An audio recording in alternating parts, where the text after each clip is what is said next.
¿Qué tal a todos? Les habla el enfermero Leyes Dante. Hoy vamos a ver la clase de actividad vital, alimentación y bebida. Esto continuando con el cronograma de Enfermería Médica 1. Les preparé ciertos objetivos para esta clase para que puedan tener lineamientos. El primero de ellos va a ser incorporar conceptos básicos relacionados a la alimentación y nutrición. Reconocer las necesidades nutricionales en las diferentes etapas del ciclo de vida, cómo es que cambia, ¿no? La forma de alimentarse desde que uno nace hasta la adultez mayor.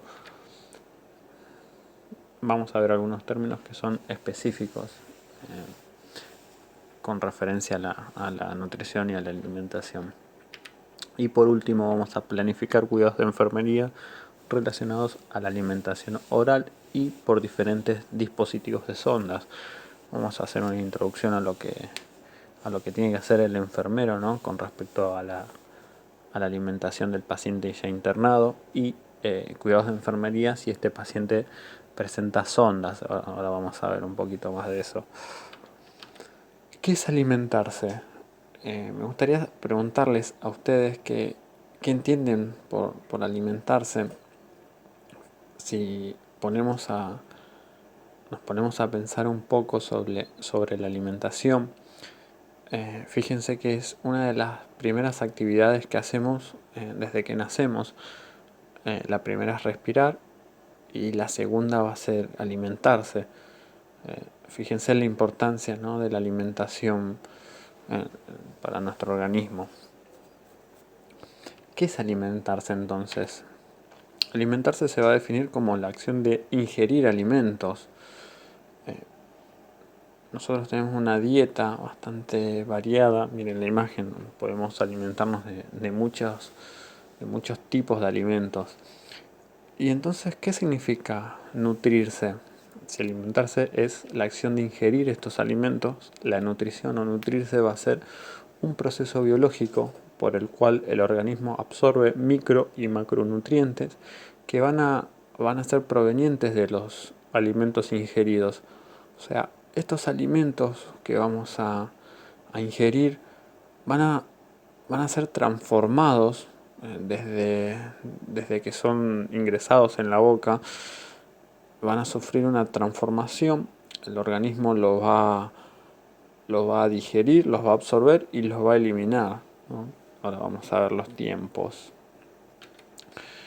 Eh, la alimentación va a iniciar con la ingestión de los alimentos, ¿no? En la boca ya hay eh, enzimas, ¿no? La saliva va a empezar a transformar este alimento, además de la masticación. En el estómago ya va a empezar a digerirse el alimento por acción de los ácidos, de las pepsinas, por acción de diferentes enzimas. Y luego este alimento se va a excretar. ¿Recuerdan eso? Ingestión, digestión, absorción y excreción. Hay más fases. Puede ser ya la distribución de esto que se absorbe, ¿no? Entre la tercera y la cuarta hay más fases, pero bueno, yo se lo resumí en esto. Leímos que entonces va a ser la absorción de micro y macronutrientes, ¿no? Estos micro y macronutrientes son parte de los nutrientes esenciales. Aquí hacen referencia a los macronutrientes, principalmente a tres grandes grupos. Sepan que el nutriente principal que necesita el cuerpo va a ser el agua. Somos 70% de agua, nuestro organismo, así que es lo elemental, lo primero que necesitamos. Volviendo a los macronutrientes, vamos a ver que se dividen en tres subcategorías o tres clasificaciones. Van a estar los hidratos de carbono, que su función principal va a ser aportar energía, ¿no?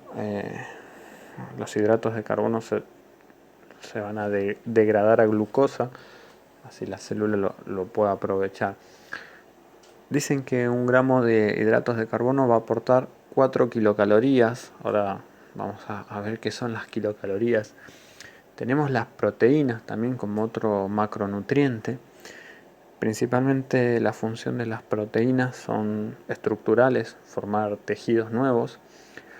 Y un gramo de una proteína aporta 4 kilocalorías también. Es similar a la cantidad que aportan los hidratos de carbono. Y el último macronutriente que tenemos son los lípidos. La función de los lípidos es almacenar energía en forma de grasa. Los lípidos también se van a dividir, se subdividen en saturados y demás grupos. Eso lo pueden ampliar un poco en la bibliografía. Volviendo a lo que significa una kilocaloría se va a definir como la cantidad de energía calórica que se necesita para elevar un gramo de agua de 15 grados Celsius a 16 grados Celsius. Eso es lo que significa una kilocaloría, es una unidad energética. Nuestra dieta tiene que estar compuesta entre 1800 y 2000 kilocalorías. Depende mucho la actividad de la persona. Ahora vamos a ver los factores que afectan la alimentación, pero bueno, en un adulto necesita ese aporte kilocalórico. El otro grupo son los micronutrientes. En este grupo vamos a tener las vitaminas, hidro y liposolubles, minerales y oligoelementos. ¿Por qué se dice macronutrientes y micronutrientes? Los macronutrientes nosotros vamos a necesitar cantidades mucho más grandes, vamos a necesitar gramos. Y los micronutrientes, ya la unidad que se necesita son miligramos o gamas, ya son cantidades muy pequeñas para que el organismo funcione.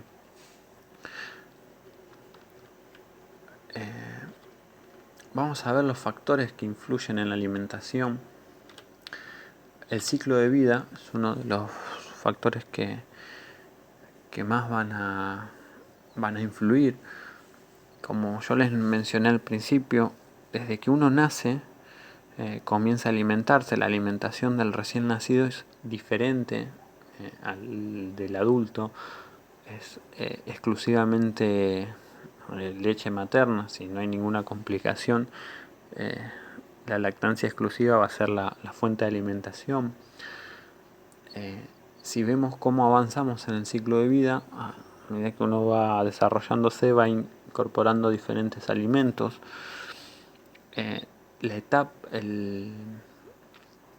Hay otros factores como en la mujer el embarazo. En el embarazo la mujer va a necesitar alimentarse con más aporte kilocalórico que si no estuviese embarazada. La mujer también cuando llega a la menopausia necesita un aporte de calcio extra. Son todos variantes que van a influir. La persona que hace actividad deportiva o hace trabajo pesado también va a necesitar más aporte kilocalórico. Así que hay varios factores con respecto al ciclo de vida que influyen en la alimentación. La cultura es otro de los factores. Fíjense que hay tantas formas de comer como culturas, ¿no?, que existen. Si ustedes comparan cómo comemos, cómo nos alimentamos nosotros acá en esta parte del mundo, y vemos algún país de Asia, vamos a ver que los alimentos que ellos consumen son bastante diferentes. Si bien nosotros tal vez consumimos arroz, nuestra fuente de hidratos de carbono vienen más de los fideos de trigo. Fíjense, India tienen otras formas, otros tipos de alimentos. En África también hay otros tipos de alimentos según la cultura que tengan. Así que esto es muy variante, esto también es un factor. La religión, esto también va a influir. Acá en esta parte del mundo, los que son católicos hay un día en el que no se come carne, ¿no? Fíjense cómo influye. Los judíos también, con el tema de la carne de cerdo.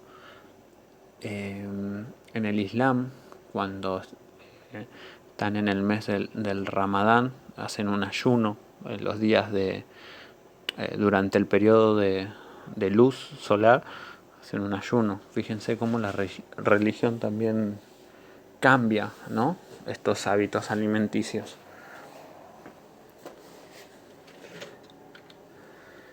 Otro de los factores que influye mucho, acá les dejo una imagen de mi billetera, así está todo el tiempo vacía, es el dinero, ¿no?, que dispone la economía de la persona.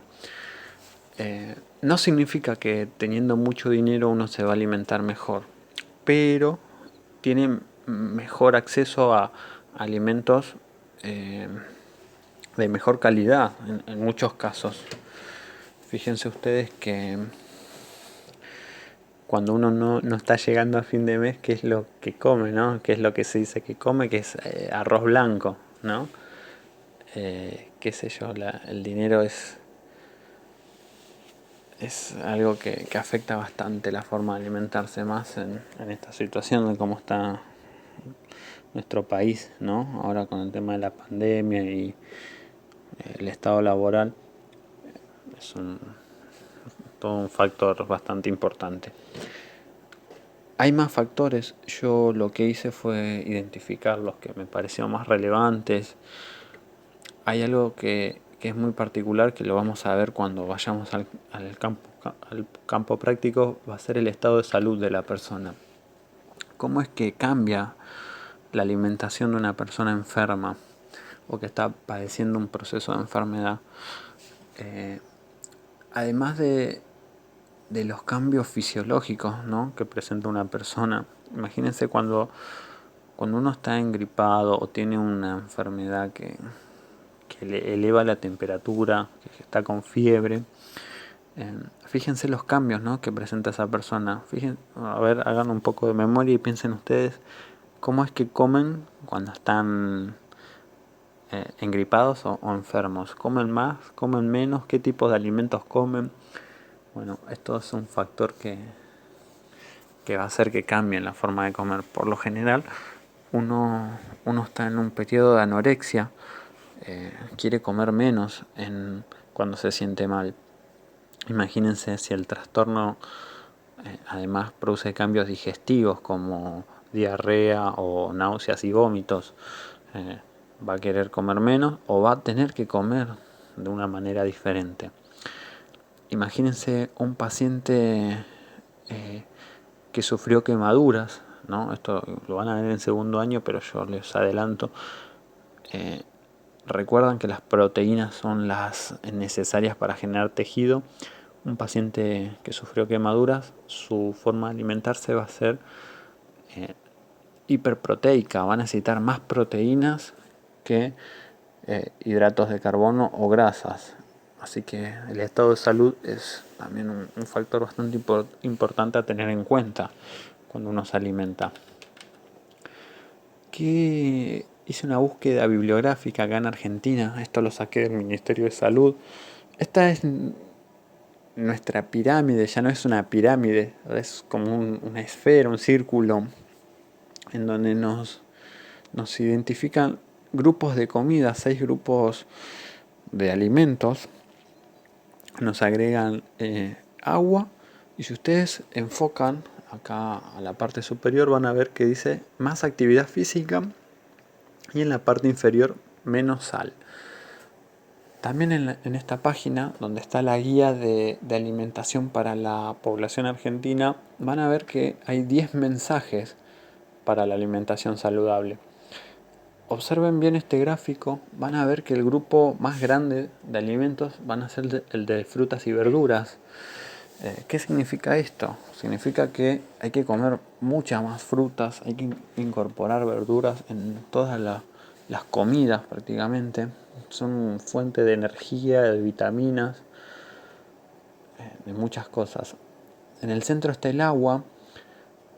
por día. Si no está contraindicado por ninguna patología renal o otro tipo de patología, una persona tiene que ingerir 2 litros de agua.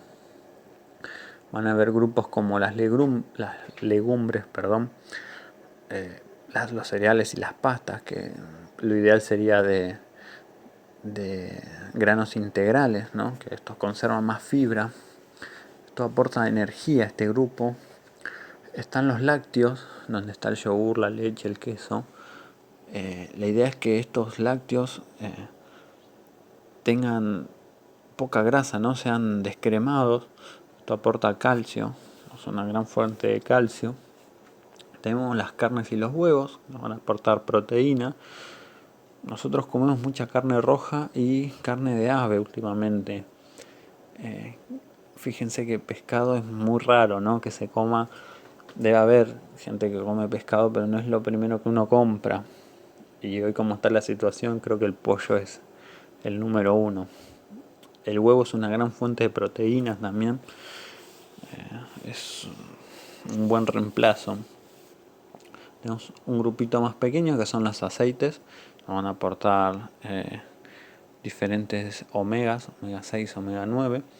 Y un grupo pequeño en rojo que son las golosinas prácticamente, que esto hay que limitar la ingesta de estos alimentos. Somos muy golosos también los argentinos, comemos muchas golosinas, mucho chocolate, mucho alimento industrializado. Son los peores, lo peor que podemos comer, pero bueno, somos así. La verdad que nuestra cultura, por los tiempos que manejamos, a veces uno elige comer algo que ya está preparado o el delivery, y bueno, no es lo más sano. Dice, hacer actividad física está recomendado para evitar la obesidad, el sedentarismo. Hacer actividad física y consumir menos sal. Actualmente la OMS recomienda 5 gramos de sal por día. Nuestro país está ingiriendo entre 10 y 20 gramos de sal cada persona. La sal se va a dividir en cloro y sodio. Si ustedes agarran una etiqueta de algún producto, van a ver que no dice cuánta sal trae, ¿no? Dice cuánto sodio. Si ustedes tienen 1 gramo de sal, 400 miligramos pertenecen al sodio y los otros 600 miligramos son del cloro. Así que cuando ustedes lean que este alimento, los productos secos, las conservas por lo general tienen mucho sodio porque se usa como conservante, van a ver que tiene cantidades de 600 miligramos. 600 miligramos es 1,5 gramos de sal ya prácticamente. Así que imagínense qué fácil que es consumir más de 5 gramos. Vamos a ver, de los 10 mensajes yo seleccioné 5. Dice incorporar a diario alimentos de todos los grupos. Hay que comer variado y realizar al menos 30 minutos de actividad física. Como les dije, esto es importante para disminuir el riesgo de obesidad. El segundo mensaje que elegí es limitar el consumo de bebidas azucaradas y de alimentos con elevado contenido de grasas, azúcar y sal. También leí una encuesta que hizo un relevamiento de datos acá en Argentina, el Ministerio de Salud, y la bebida que más se consume son las gaseosas azucaradas. Así que eso aumenta los riesgos siempre, los factores de riesgo de obesidad. El tercer mensaje es, al consumir carnes, quitar la grasa visible, aumentar el consumo de pescado e incluir huevo. Como les dije, es un poco complejo consumir pescado a veces porque no se sabe cocinar. No venden pescado en todos lados, por lo menos en mi barrio es difícil comprar pescado. Pero bueno, son fuentes de proteínas bastantes más sanas que a veces que la carne de res. Suele traer bastante grasa. Consumir diariamente leche, yogur o queso, preferentemente descremado, como les comentaba, por el aporte de calcio. Y el último mensaje, el consumo de bebidas alcohólicas debe ser responsable. Niños, adolescentes y mujeres embarazadas no deben consumirlas, obvias razones. Y evitar siempre el conducir, obviamente, ¿no? Es una de las principales causas de accidente, el consumo de alcohol. El consumo de alcohol es todo un tema, más en los adolescentes, ¿no? Es bastante, va siempre en aumento. Ojalá que esa costumbre cambie para el futuro porque predispone a muchas patologías, el consumo excesivo de alcohol, muchas patologías hepáticas. Y no, bueno, te limita, te resta años de vida. Vamos a ver las alteraciones de la nutrición. Una forma de valorar el estado nutricional de la persona va a ser la fórmula de índice de masa corporal, que acá la tienen, que es el peso en kilos dividido la estatura en metros. Yo me pesé hace unos días, estoy pesando 79 kilos y mido 1,79 m, así que hice la cuenta y estoy en 24,5 kilogramos por metro cuadrado, así que estoy acá. ¿Qué significa esto? Este índice de masa corporal tiene una escala, ¿no? Que el valor normal va a ser entre 18,5 a 24,9. Si uno tiene menos de 18,5 va a tener bajo peso. Si uno mueve hacia la derecha este número, si tiene más de 25 ya va a empezar con sobrepeso, obesidad grado 2, 3 y obesidad grado 4. Cuanto mayor índice de masa corporal, mayor obesidad va a tener la persona.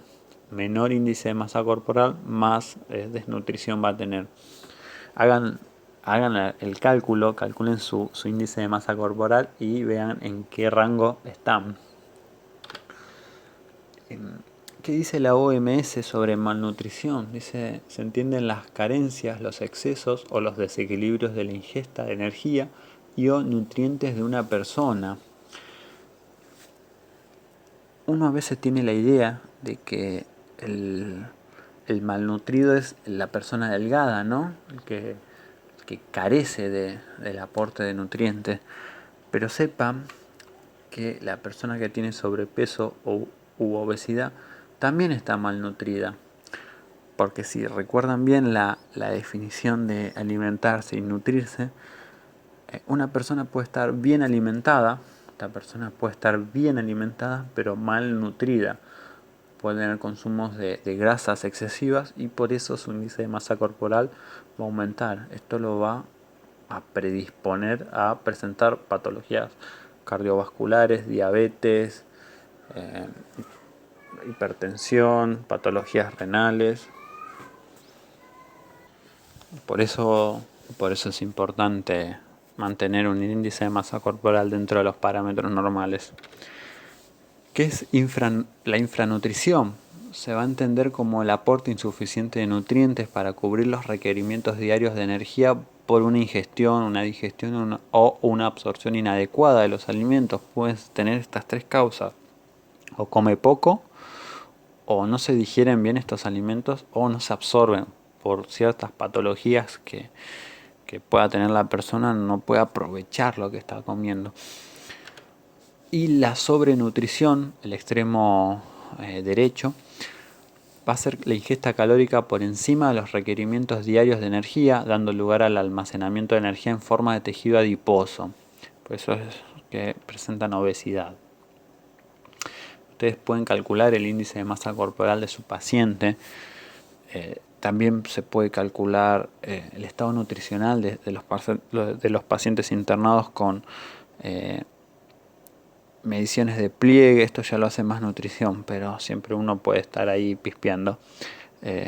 Perímetro del muslo también, ¿no? como un parámetro del estado nutricional.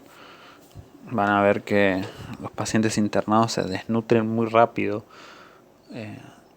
porque no les gusta la comida del hospital, no reciben el aporte, no pueden comer. Ahora vamos a ver un poquito de eso.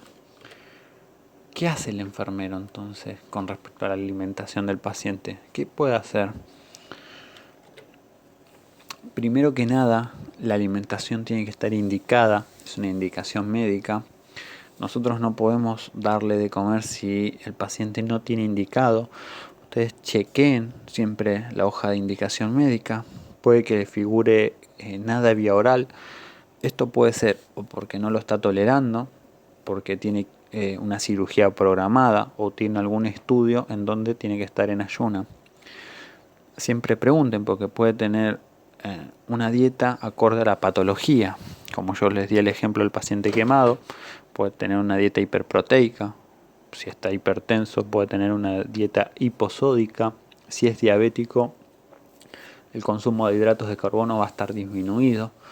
Así que el diagnóstico médico a veces también condiciona el tipo de dieta que tiene. Y siempre es bueno chequear esa dieta. La dieta puede tener diferentes consistencias también, dependiendo de la capacidad que tenga el paciente, ¿no?, de deglutir. Otra cosa que tiene que ver el enfermero es el nivel de conciencia, ¿no?, de la persona. ¿Está alerta? ¿Comprende órdenes? ¿Está despierto?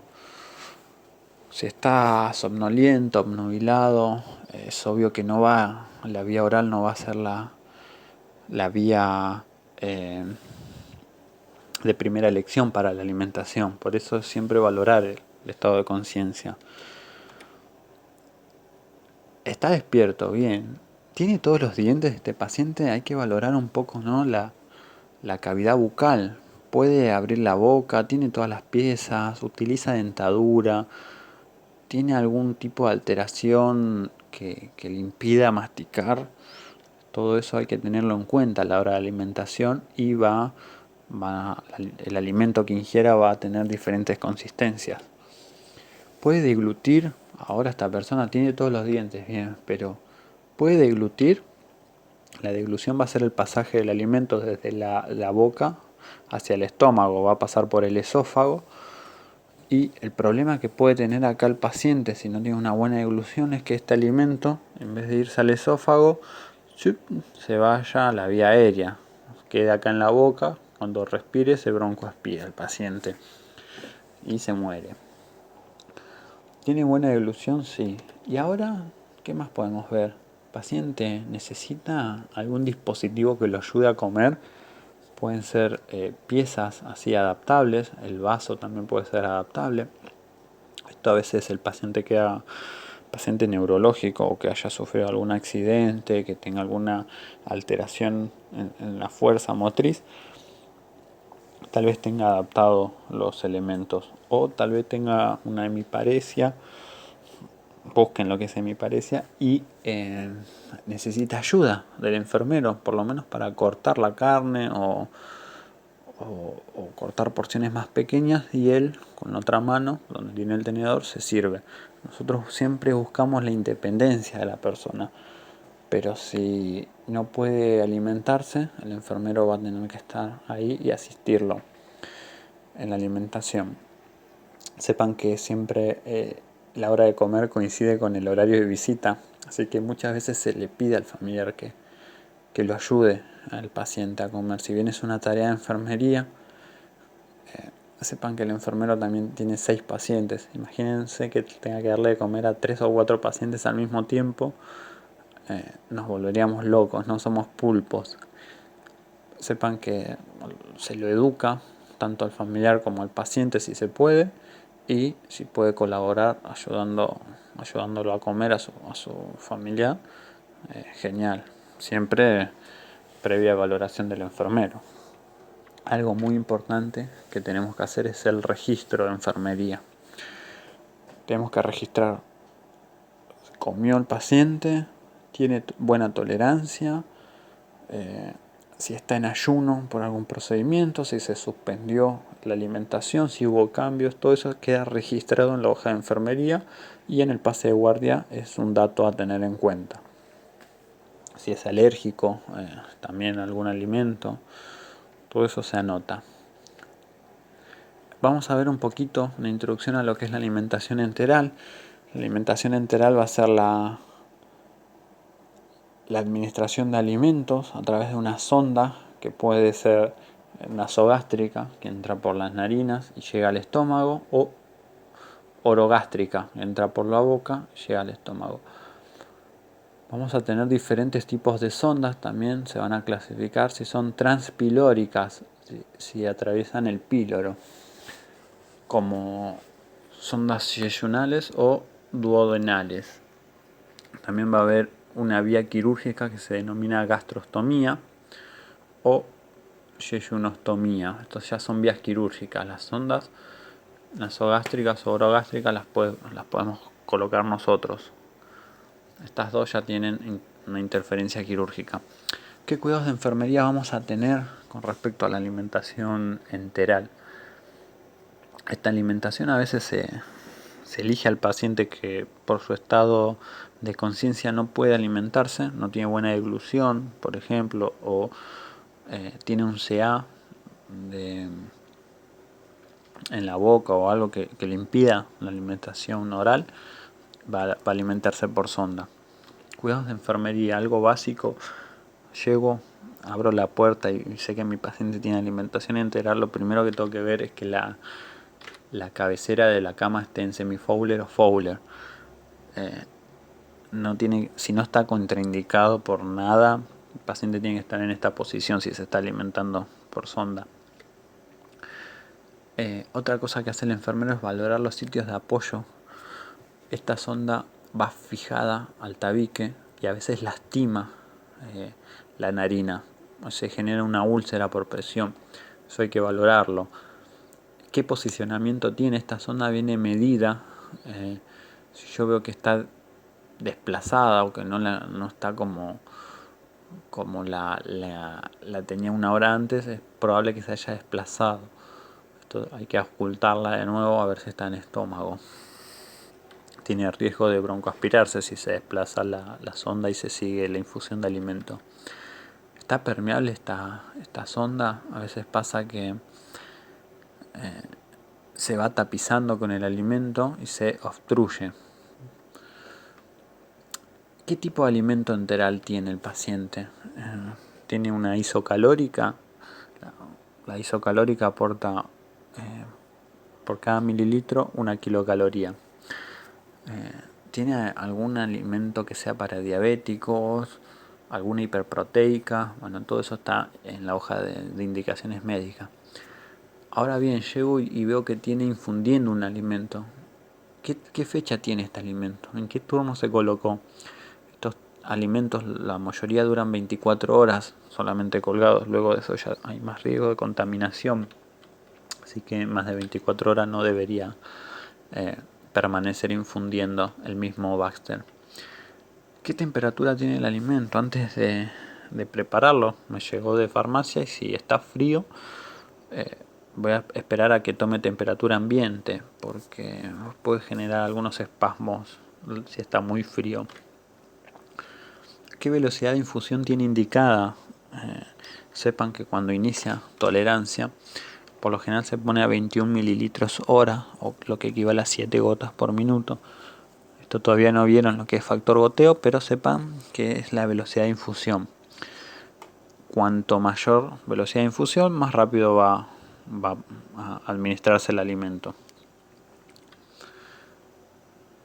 Valorar tolerancia, esto si el paciente lo puede referir, si está nauseoso, vomita, es una indicación de suspensión de alimento. Tiene el abdomen distendido, bueno, hay que ver por qué está pasando, está tolerando este alimento, eso hay que valorarlo. Hay ruidos hidroaéreos en esta zona. Si ustedes auscultan van a escuchar los ruidos hidroaéreos y van a buscar qué significan los ruidos hidroaéreos positivos. Lavar la sonda con agua antes y después de administrar medicamentos. Por esta vía se administra medicación. Una buena práctica de enfermería es lavar con 20 mililitros de agua la sonda, luego administrar la medicación bien diluida, y luego lavar de nuevo, instilar de nuevo 20 mililitros para que quede permeable. Si esta sonda se obstruye, lo más probable es que haya que cambiarla. Cambiarla significa volver a invadir al paciente, volver a hacer todo el procedimiento y es algo que se puede evitar. Dos cuidados que no puse, que ustedes siempre tienen que tener en cuenta para todo procedimiento: lavado de manos en los 5 momentos y el registro de enfermería. No lo pongo porque es universal, lo tienen que hacer siempre, pero estos son específicos.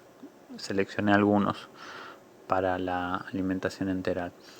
Antes también me acordé ahora, se utilizaba lo que se denomina medición del residuo gástrico. Esta práctica se dejó de hacer porque ya no tiene un fundamento bien establecido. Hay varios estudios que difieren de esta práctica, así que por ahí lo lean, pero ya no se hace la medición de residuo gástrico. Estas son ejemplos de sondas de alimentación. La K108 es una sondita finita, tiene un mandril metálico en su colocación, es radio opaca, cuando esto se verifica por rayos X. Esto en muchas instituciones la coloca enfermería, en otras la coloca el médico, eso ya depende de la institución.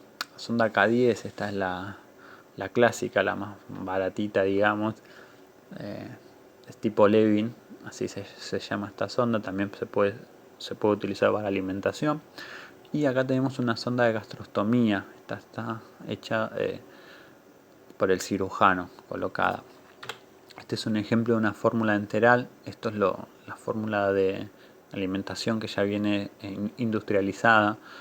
Ven acá el aporte kilocalórico, proteico y bueno, de los otros elementos. Diagnóstico de enfermería, esto es lo que más cuesta.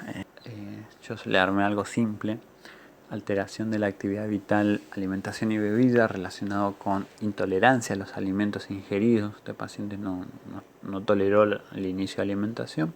Lo vamos a manifestar con náuseas y vómitos. Vamos a suponer que es un paciente posquirúrgico que recibe anestesia o que recién inicia alimentación y bueno, no la toleró. Vean que el relacionado con va a ser la intolerancia a los alimentos y el manifestado por náuseas y vómitos. Esto es la forma en que él manifiesta esta alteración. Mi objetivo va a ser que el paciente pueda disminuir esta intolerancia a los alimentos. ¿Qué puede hacer el enfermero? Siempre que tenga náuseas y vómitos, la cabecera a 45 grados. No quiero que se me broncoaspire el paciente, por favor. Se suspende la alimentación enteral si lo tiene indicado. Y la alimentación por vía oral también va a estar suspendida. Hay que avisarle al médico de guardia que el paciente está nauseoso y si vomitó hay que avisarle. Tal vez nos indique medicación. Si nos indica algo hay que administrar y por supuesto registrar que se administró medicación antiemética o la que sea.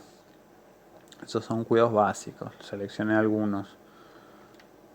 Registro las características del vómito también. ¿Qué vomitó? ¿Vomitó comida? ¿Vomitó sangre? ¿Vomitó bilis? Bueno, eso se puede registrar. Algo simple. Luego se puede reevaluar la tolerancia en las próximas horas. Hay veces que se suspende el alimento y está 12 horas sin volver a alimentarse.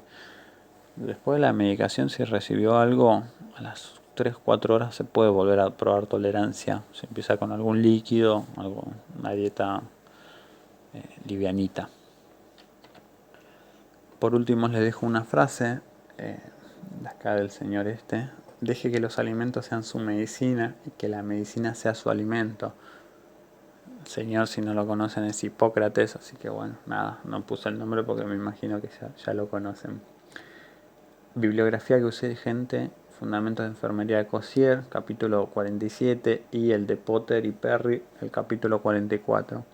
También en el sitio web del Ministerio de Salud está, si lo buscan como alimentación saludable o guías de alimentación para la población argentina, van a encontrar algunas recomendaciones.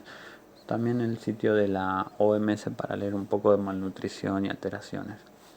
Eso es todo. Espero que les haya gustado. Se hizo un poquito larga, pero abarqué bastante sobre el tema. Gracias por su tiempo y nos estaremos viendo en el próximo video. Chau, chau.